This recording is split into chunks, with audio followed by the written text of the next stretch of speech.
So what I wanted to say before, we have quite the windstorm going on, but I've been out here watering, so I wanted to talk about it while I was thinking about it. As far as a vegetable garden, in our area, the mulch isn't enough because you have opened that mulch up. Okay, so seeds don't make it in the mulch. You have to put the seeds in actual dirt. And in order for that to work, you have to open up the mulch to put the dirt in or to rough the dirt up to plant the seeds. When you do that, you open up a portal for water to escape from. And so it's a breach. It's a breach in the skin, and water from the whole surrounding area will start to evaporate out through that hole. So when it comes to vegetable gardens or brand new shallow-rooted perennials, fruit trees, it doesn't seem to be a problem because their roots, when you dig that hole, you're going down 2 feet. You're putting those roots in 2 feet below the surface. So when you water that tree, the mulch holds onto it just fine, and you can put on a heavy mulch afterwards. Anything shallow rooted, you can't put that mulch back on real heavy because you'll kill the plant. So you need something that's deep rooted, like comfrey. The comfrey has done well in the backyard with all the mulch. It has come back after multiple murderings by the ducks because it has that deep root and it can hold on to the moisture. The raspberries I've been watering a lot. The strawberries from last year I haven't watered much. About once a month maybe. The new strawberries I'm watering every other day.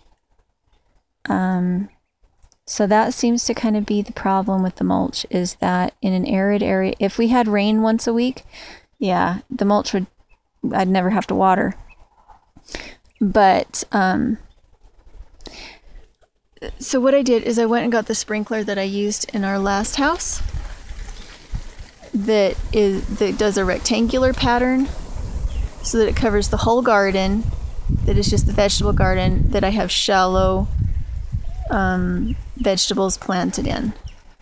Now, I believe that if I had done transplants rather than seeds, I wouldn't have had to water them.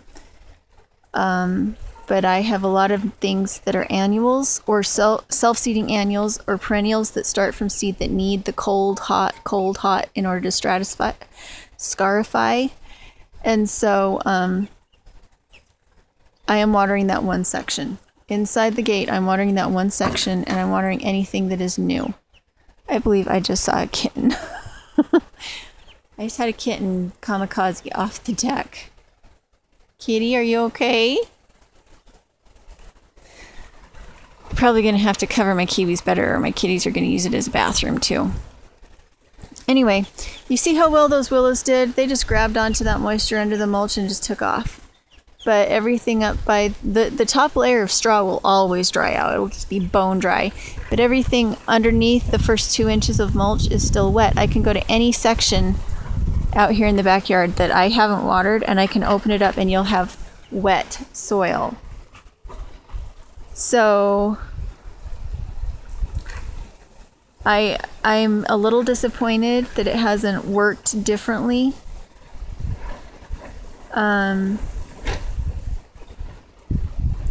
I'm still experimenting. I will call myself an earth scientist, a hydro-scientist as well, because I feel like all I'm doing is experimenting, and some things have really succeeded, like grapes that I never have to water, rhubarb and horseradish that I never water, apple trees that I never water, pear tree that I never water, Nanking cherries that don't ever get water, what's that one? Black locust that never gets watered, gooseberries that never get watered, or if they do get watered, it's once every 2 months, once every 3 months, once a summer. So that is what my experiment has led me to believe. Large, deep-rooted perennials, yes, they do excellent in the mulch, and you don't have to water, even in our arid space. Everything else that disturbs the mulch in order to grow, you then have to water because you've opened up a portal for that water to escape. And I think that's it. I'm enjoying looking at the overcast and at the green, and wow, there sure is a lot to learn about, like, ducks. Who knew that they would eat shallow roots of plants? I didn't know that. So this year I sacrificed a lot of raspberries to their little beaks. I think the way that they didn't kill my grapes and other things in other years is that I had mulched around the base of the grapes with big rocks so that I could keep the chickens from scratching them up. And when that was done, it also kept the ducks from getting their little beaks down there to dig up roots.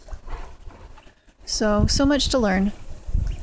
In the future, doing shallow-rooted perennials like raspberries and strawberries, I will plant them in boxes.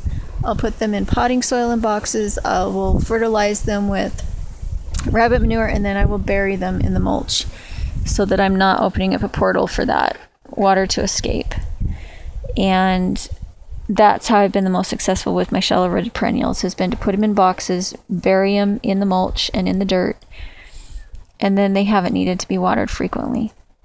Once a week, recently, because it's been really hot, but before that it was like every couple weeks. So that's what I'll do next year. If I bring new perennials in, I will put them in a cardboard and bury them that way. Hey, little one. Where you going? You can't even see him, can you?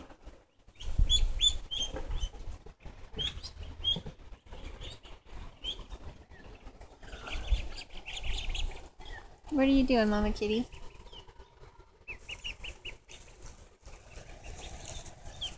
Can we see your little face? Can't even see your little face, can we? Come on, Mama Kitty.